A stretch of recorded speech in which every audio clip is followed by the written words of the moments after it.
Pakistan cricket में मानता हूं कि आजकल बड़ी गंदी जा रही है, लेकिन इतने गंदी कभी भी नहीं थे कि बंगालियों से इतने कुत्ते की तरह मार खाएंगे। मतलब बंगाली मिलके हमको कूटेंगे, बंगाली मिलके हमको फेटा लगाएंगे। ये पॉइंट ऑफ व्यू पाकिस्तान की बॉलिंग के ऊपर आता है कि बेशर्मो शर्म करो। वहां बांग्लादेश तुम्हारा बाप बन गया बॉलिंग के अंदर, बैटिंग के अंदर भी। एक्चुअली यार उनके लड़के 290 कैसे बना गए पाकिस्तान के गेंद, भाई ये कोई नॉर्मल चीज नहीं है। अब आपका, क्योंकि आप बहुत हमेशा नरम दिली से बात करते हैं, अब आपका इन बच्चों के लिए क्या पैगाम है, या उस मैनेजमेंट के लिए क्या पैगाम है, या हेड कोच के लिए क्या पैगाम है, या उस इंसान के लिए क्या पैगाम है?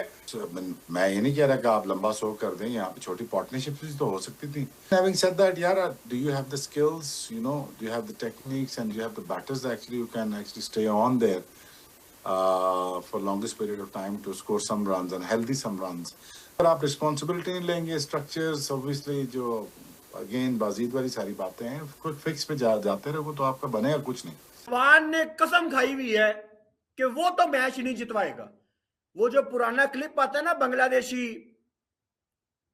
कि हमारा मर्जी हम नहीं जीतेगा, वो रिजवान है। ओवर की आखिरी बॉल आउटसाइड एज बच गया है, वो मोहम्मद रिजवान है कि हमारा मर्जी हम तो पाकिस्तान को मैच नहीं जितवाएगा। हमारी जिंदगियां खत्म हो गई लेकिन ये मैच विनर नहीं बने। अब पाकिस्तान के पास सिर्फ 3 ऑस्ट्रेलिया के मैच हैं फिलहाल, मतलब आप नया कीपर नहीं डाल सकते। रिजवान को ओडीआई वर्ल्ड कप आपको खिलाना ही खिलाना है, और परफॉर्मेंस देख लो यार उसकी, तो कोई लाएअमल नहीं है। एक यकीन चले युगांडा का भी जो है ना एक मैकेनिज्म होगा, कोई बनाना रिपब्लिक भी होती है ना, उनके भी कोई रूल्स एंड रेगुलेशंस होते हैं, लेकिन आपका कुछ भी नहीं है। और उसके बाद टीम में आपने जो है ना शहनशाह आलम सारे रख दिए, क्या है राइट? तो क्या एक्सपेक्ट करें आपसे? फिर आप निकाल देंगे सारों को, फिर आपने सबको एक एक करके निकाल देना, फर्क कर देना। अभी आपने वो बच्चा नहीं खिलाया जिसके लिस्ट 3 के मैच ही 3 है, वो 3 मैच है, आपने उसको नहीं खिलाया, समझ नहीं है कुछ। और कौन से यंगस्टर्स की बात कर रहे हैं? फहीम अशरफ यंगस्टर है, साहिबजादा फरहान को खेलते हुए काफी देर हो गई है, रिजवान यंगस्टर है, कहाँ शाहीन शाह अफरीदी यंगस्टर है, वसीम जूनियर यंगस्टर है, राइट? ये का इब्रार यंगस्टर है। तो कहां से ये यंग टीम है, मुझे ये बताइए आप जाकर। मंसूर, एक तो आप सरप्राइज ना हुआ क्या? बस अब यही है, ये हमारा एक रियल क्रिकेटिंग फेस है, और इससे शायद हमने नीचे जाना है, हमने आगे नहीं जाना। और उसका रीजन है, ये मैं मायूसी की बात नहीं कर रहा। अनफॉर्चुनेटली अगर आप देखें कि T20 के फॉर्मेट को हमने घुसाने की कोशिश की वन डे इंटरनेशनल्स में, एक यूनुस खान ने एक स्टेटमेंट दी थी उन्होंने सोशल मीडिया पे, उन्होंने कहा था कि एक बाबर आजम को गिराने के चक्कर में पूरी पाकिस्तान क्रिकेट गिरा दी। 4 बॉलों पे 4। और मसला ये नहीं है कि आउट हुआ है, मसला ये है कि पैड और बैट में इतना बड़ा गैप है यार, और ये पाकिस्तान का सबसे एक्सपीरियंस विकेट कीपर है। ये कहां खेलेंगे साउथ अफ्रीका में यार, ये कहां खेलेंगे साउथ अफ्रीका में वर्ल्ड कप?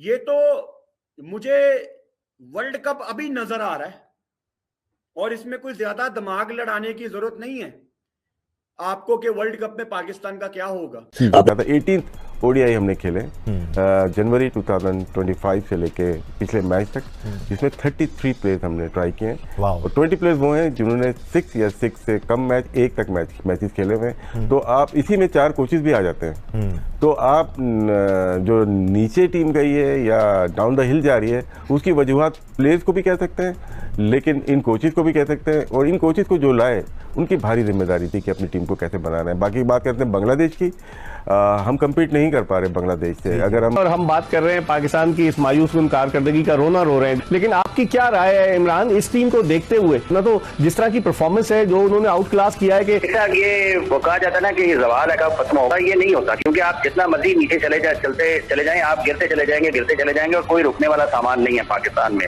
और ये जिस तरीके से पाकिस्तान की क्रिकेट को चलाया जा रहा है, एडमिनिस्ट्रेटिव फेलियर है पाकिस्तान क्रिकेट बोर्ड का, कि आपको किसी जगह पर नजर ही नहीं आती कोई सोच, कोई फिक्री तामीर की फिक्र आपको नजर आती हो, कोई इस्तेहकाम नजर आता हो। ये सिर्फ और सिर्फ पब्लिक ओपिनियन,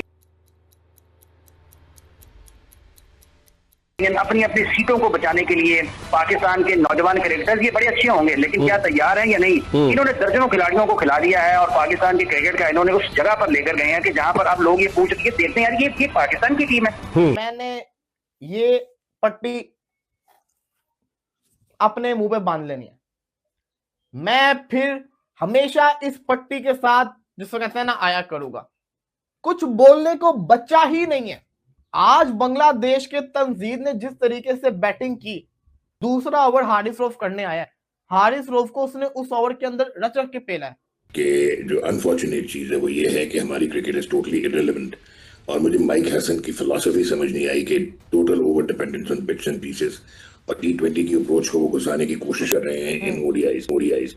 पाकिस्तान ने 13 ओडीआईज खेलना पे वर्ल्ड कप आ जाएगा 2027 का, और आपके जो एक्चुअल प्लेयर्स टीम की कोर है जिनको वनडे खेलना चाहिए वो दूर दूर नजर नहीं आ रहे। अब आप कह रहे हैं यंग टीम है, इन्हें सपोर्ट करेंगे, यंग टीम है, हार जाए तो आपके पास एक्सक्यूज है। ये नहीं देखना कि अच्छी टीम ही सिलेक्ट नहीं की, अच्छा कॉम्बिनेशन जो विनिंग कॉम्बिनेशन है वो सिलेक्ट नहीं किया, बस आप कहेंगे आप यही है हमारे पास, हम तो यंगस्टर खिला रहे हैं, आप सपोर्ट करें। ना ना ना ना भाई ना, ये कोई तरीका नहीं है यंगस्टर्स खिलाने का, ये कोई क्राइटेरिया नहीं है कि आप बगैर कॉम्बिनेशन के, विनिंग कॉम्बिनेशन के यंगस्टर्स को बीच में छोड़ दें। हारेंगे तो तनकीद ही होगी, उन यंगस्टर का कॉन्फिडेंस भी नीचे आएगा, सारी चीज, कोई यंगस्टर डेवलप ही नहीं हो पाएगा। और कहां गए पुराने यंगस्टर सारे आपके, किसको आप लेके आए थे, किधर गए? बस आप यूं करें कि आप वंडी की कैब बांटते रहे, वंडी दिया कैंबा तुसी वंड दे रहो इधर उधर, यही आपका काम है। जो कर गया ठीक है 2 मैचों के लिए, नहीं तो कर दे रहो सारे। और एक सिस्टम इस तरह काम नहीं करता, सिस्टम डेवलपमेंट में काम करता है। प्लेयर्स की जो छोटी छोटी गलतियां होती हैं उसको साइड पे करके उसको इनहैंस करता है और उसका बेस्ट पॉसिबल तरीका जो है ना पोजीशन में लाके खड़ा करता है इंटरनेशनल क्रिकेट में, ताकि आउटकम आपका निकल सके। और आप क्या करते हैं यार, आप उन्हीं लोगों को लेके आ रहे हैं जो प्रूवन फेलियर्स हैं, जिनके दौर के अंदर क्रिकेट को कितना डेंट पड़ा है, पाकिस्तान की डिफेंसिव क्रिकेट खिलाई जाने लगी। और जो चीफ सिलेक्टर्स, जो सिलेक्टर जिन्होंने पहली टीम ये सिलेक्ट की है वर्ल्ड कप की, वो कहां है? वो भी उसी ओहदे पे। उसके बावजूद भी इतनी ऑडेसिटी है कि वो वही लोग काम कर रहे हैं और इस तरह की टीम सिलेक्ट करके भेज रहे हैं, राइट। और वो जो सारे मशवरे देते हैं वो कहां है, वो किधर है? क्यों नहीं किसी को निकाला जा रहा है यार इस सिस्टम के अंदर से? भाई अब तो जो उम्मीदें हैं वो भी दम तोड़ने लग गई हैं। ये क्या कर रहे हैं आप पाकिस्तान के साथ यार, खिलवाड़ कर रहे हैं आप पाकिस्तान की क्रिकेट टीम के साथ। Boys don't do that.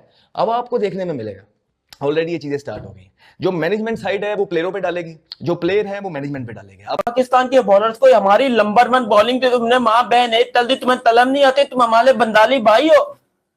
मतलब ये बंगाली जो लोग हैं ये हैं क्या चीज? क्योंकि पाकिस्तान की बॉलिंग को जिस तरीके से इन्होंने डोमिनेट किया, कोई ये सोच भी नहीं सकता कि बांग्लादेश क्रिकेट टीम इस टाइम की जो पिछले मैच में 114 पे आउट हो गई थी, वो 290 बनाएगी किसके अगेंस्ट? माइटी पाकिस्तान के अगेंस्ट, और दुनिया की नंबर 1 बॉलिंग लाइनअप के अगेंस्ट। क्योंकि वैसे देखा जाए तो हम ही दुनिया के नंबर 1 बॉलिंग लाइनअप है, हमारे अलावा दुनिया में किसी और को बैटिंग करनी आती नहीं है। हम सब दुनिया के सबसे बड़े बॉलर हैं, हमने हिस्ट्री क्रिएट रखी है, हमने बांग्लादेश के साथ सीरीज रखी कि हम इनको हराएंगे, हम मजे करेंगे। और अब वो सिस्टम आ चुका है जब बांग्लादेश में सीरीज हराने के बिल्कुल कगार पे आ चुका है। उस मुल्क की टीम है जिसमें हनीफ मोहम्मद खेला करते थे, फजल महमूद खेला करते थे, खान मोहम्मद और इम्तियाज खेला करते थे, इसरार और आसिफ रसूल खेला करते थे, सरफराज और मुश्ताक खेला करते थे, मुदस्सर और मोहसिन खेला करते थे, इमरान खान और वसीम अकरम बुखारी खेला करते थे, सईद अनवर और आमिर सोहेल खेला करते थे। लोग पूछ रहे हैं, लोग आज अपना सर टकरा रहे हैं दीवारों के साथ कि इस मुल्क के मकबूल तरीन खेल के साथ हो क्या रहा है। लेकिन आपको ऐसे लगेगा कि शायद पाकिस्तान में जब आप मुख्तलिफ लोगों की गुफ्तगू सुनेंगे, वो लगेगा कि शायद बिल्कुल दूध और शायद किनारे पै रही हैं। वो भाई आपने दर्जनों खिलाड़ियों को यहाँ पर पाकिस्तान में उनका इंटरनेशनल डेब्यू करवा दिया है। ना उनसे स्विंग खेला जाता है, ना उनसे स्पिन खेला जाता है, ना अगला बॉल खेला जाता है, ना पिछला बॉल खेला जाता है, ना सिंगल लिया जाता है, ना छक्का मारा जाता है, ना बॉलरों से छक्का रोका जाता है। तो किसकी जिम्मेदारी है? कौन इसकी रिस्पॉन्सिबिलिटी लेगा? जो सिलेक्शन कमेटी है उसका कोई चेयरमैन है ही नहीं। आकिब जावेद सारे स्ट्रोक्स खेल रहे हैं, फिर उनके साथ असद शफीक है, वो समझ लीजिए बिल्कुल बेजरर किस्म के, वो कोई इतने मुतारिक नहीं है। अभी 2 नए लोग लेकर आए हैं, मिसबाउल हक को और सरफराज अहमद को। इस सिलेक्शन में तो गालिबन उनकी ओपिनियन शामिल नहीं थी, तो कोई चीफ सिलेक्टर तो होगा। इमरान कौन है, किससे अकाउंटेबिलिटी की जाए? अकाउंटेबिलिटी का ये निजाम है कि सबसे पहले तो ये जो लाखों रुपए की तनख्वाहें है ना, ये बंद करके ना 2-2, 3-3 लाख पे लेके हैं ज्यादा से ज्यादा। जब पाकिस्तान में सिलेक्शन कमेटी एजाजी तौर पर काम करती थी, सिलेक्शन अच्छी होती थी। जब पाकिस्तान में सिलेक्शन कमेटी को लाखों रुपए दिए जा रहे हैं, तो सिलेक्शन का मयार आपके सामने है। जब क्लब क्रिकेट में चंद रुपयों के ऊपर क्रिकेट हुआ करती थी तो आपको क्रिकेटर मिलते थे। आज ये लाखों करोड़ों रुपए खर्च कर रहे हैं, तो पाकिस्तान में क्रिकेटर आपको ढूंढने से नहीं मिलता। ये इस कोई एहतसाब नहीं है। और क्रिकेटर जिनको रखा हुआ, उनको इसलिए थोड़ा रखा हुआ बेशक कि वो उन्होंने पाकिस्तान की क्रिकेट के लिए काम करना है, उनको खामोश रहने के पैसे दिए जा रहे हैं कि सिस्टम में रहें, खामोश रहें, बस किसी टीवी पे ना जाएं। तो जो टीवी पे बैठे होते हैं, जो टीवी पे बैठे होते हैं वो इस इंतजार में कब हम वहां जाएं और कब हम खामोश हो जाएं। जैसे स्कोरबोर्ड रोटेट होता है ना, कि एक स्ट्राइकर एंड पे होता है, एक नॉन स्ट्राइकर पे एंड पे होता है। तो इस वक्त टेलीविजन पे है, जो टेलीविजन पे वो स्ट्राइकर एंड पे है, और जो टीवी पे जो क्रिकेट बोर्ड के अंदर है वो नॉन स्ट्राइकर एंड पे है। तो ये सिर्फ इनकी स्ट्राइक रोटेशन बदलनी है, कब किसने बोलना शुरू करना, कब किसी ने खामोश होना है। अच्छा 40 मैचेस जीते हैं, 6 मैचेस बांग्लादेश जीता है और लास्ट 8 मैचेस में 5 मैचेस बांग्लादेश जीता है वाइट बॉल में, तो आप अंदाज़ा लगा सकते हैं कि हमारे कंपटीशन किधर आ रहा है। आईसीसी नॉकआउट में 17 मैचेस हमने खेले, 16 हम हारे हैं टॉप कंट्री से, इंक्लूडिंग इंडिया एंड 7 कंट्रीज। तो 16 मैच हमारे, एक जीते डीएलएस पे, जब फखर जमान ने शायद लखनऊ में एक मैच जिताया था, 400 चेज कर रहे थे, हमने 200 कर दिए थे, वो भी मैच हमारा ऐसा नहीं था। तो ये सिनारियो बनता है पाकिस्तान टीम का। बाकी अवाम जो लोग देख रहे हैं इस वक्त, वो अंदाज़ा लगा सकते हैं हमारी पस्ती की वजह क्या है। बड़े अफसोस की बात है कि जहां दुनिया की तमाम टीमों का स्टैंडर्ड एलिवेट हो रहा है, वो अपना स्टैंडर्ड बेहतर कर रही है। इवन बांग्लादेश ने रिसेंट टाइम्स में अपनी बॉलिंग साइड में और बैटिंग साइड में जिस तरह की चेंजेस किए हैं, they look like a very lethal side. Unfortunate ये है कि पाकिस्तानी टीम की परफॉर्मेंस जो है वो तनज़्ज़ुली का शिकार है। बट सिक्कू भाई ठीक है, ग्रीन टॉप है, ठीक है, पेसर्स का यहां पर किरदार हमें नजर आएगा और वो शायद हावी नजर आए, बट 50 ओवर की क्रिकेट में एक प्रॉपर स्पिनर तो आपके पास होना चाहिए, क्योंकि 20 से 40 ओवर के इस ट्रांजिशनल पीरियड में स्पिनर आपको विकेट दिला के देता है ना। Abrar has that potential. आप किस तरह देख रहे हैं चेंज को? यार मुझे तो यकीन ही नहीं आ रहा, जो खासतौर पे इसलिए कि जो लोग क्रिकेट खेले हुए हैं ना, वो इस किस्म की ब्लंडर करें तो मुझे यकीन नहीं आता। हाँ, जिन्होंने क्रिकेट नहीं खेली, जैसे माइक हैसन है, उनका एक फर्स्ट क्लास मैच है, एक फर्स्ट क्लास मैच है। हाँ, पढ़ाई की भी उन्होंने, यूनिवर्सिटी गए हुए, पता नहीं, मैं इस बात को नहीं मानता कि शख्स ने जहाज़ ही नहीं उड़ाया और वो लोगों को जहाज़ उड़ाना सिखाए। जहाज़ ही नहीं उड़ाया अपनी ज़िंदगी में, और वो जहाज़ उड़ाना सिखाए, मेरे समझ से बाहर है। हाँ, हो सकता है दुनिया में उनका बड़ा नाम हो, युगांडा को कोचिंग किया, इस्लामाबाद यूनाइटेड को उनको, मगर उनको क्रिकेट का एक्सपीरियंस नहीं। ये कैसे हो सकता है कि एक स्पिनर, चाहे ऑस्ट्रेलिया की पर्थ की विकेट हो जहाँ पे गोलियां चलती हैं, मतलब सरों के ऊपर से गेंदें निकल रही होती हैं, वहाँ पर भी एक स्पिनर सारी जिंदगी हमने देखा है ऑस्ट्रेलियन विकेटों पे खेला जाता है, स्पिनर आके वक्त पे था। आप उनकी अपनी टीम देख लेना, मिराज नाम है ना इस मैं जैसे मिराज कैप्टन है अब। हाँ, तो वो उसने आके किए थे ना ओवर, 5-6 ओवर एक तरफ से कर रहा था, एक तरफ से राना कर रहा था। तो स्पिनर के बगैर आप कैसे जा सकते हैं? और आपके अब देखते हैं, शायद इस दफा मां सदाकत को थोड़ी सी बॉल करवा दें, कुछ करें, मगर इट्स अमेजिंग। मैं इसी तरफ आना चाह रहा था। किस्मत अच्छी है आपकी कि बांग्लादेश ने एंड के ऊपर वैसी बैटिंग नहीं की, वैसे तेज खेला नहीं, वरना 330 340 कहीं नहीं था। आपने अच्छी बॉलिंग नहीं की, बांग्लादेश ने गंदी बैटिंग की है आखिरी 10 ओवर के अंदर। अगर वो कोशिश करते, उनके पास विकेट थी, वो 320 330 कर सकते थे। लेकिन पाकिस्तान की टीम, पाकिस्तान का टैलेंट आफरीन है भाई साहब, आफरीन है। मैं वो लड़के को देख रहा था, साद मसूद लड़का, कैसा बॉलर है वो। ये आप इस टीम का हाल देखें, ये जानबूझ के साद मसूद को लेकर आए ताकि साद मसूद परफॉर्म ना करे और वापस शादाब खान की एंट्री हो जाए।